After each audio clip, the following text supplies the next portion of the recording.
അതിൽ പങ്കെടുക്കുന്ന കൊച്ചുകുട്ടികൾ, ആ കുട്ടികൾ ഭരണഘടനാ മൂല്യങ്ങളെയാണോ പഠിക്കേണ്ടത്, RSS മുന്നോട്ട് വെച്ചിരിക്കുന്ന ഇത്തരത്തിലുള്ള ബിംബങ്ങളെയാണോ പഠിക്കേണ്ടത്?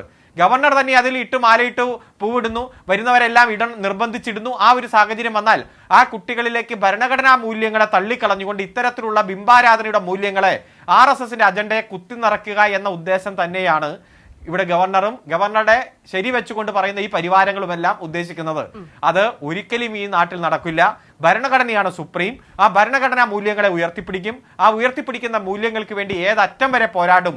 അതിനുവേണ്ടി എത്ര ഉജ്ജ്വലമായിട്ടുള്ള പോരാട്ടങ്ങൾ അത് അന്നും ഇന്നും സംഘടിപ്പിച്ചവർ തന്നെയാണ്. പിന്നെ താങ്കൾ ചോദിച്ചു, പാർട്ടി ഓഫീസിൽ ദേശീയ പതാക ഉയർത്തുന്നില്ലല്ലോ.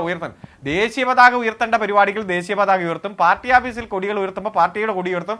ഇതൊന്നും അല്ലല്ലോ ഇപ്പോഴത്തെ പ്രശ്നം.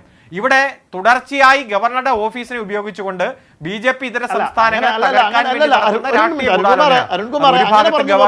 മറുഭാഗത്ത് കേന്ദ്ര ഇൻവെസ്റ്റിഗേഷൻ ഏജൻസി. ഞാൻ പറഞ്ഞ് അവസാനിപ്പിക്കട്ടെ.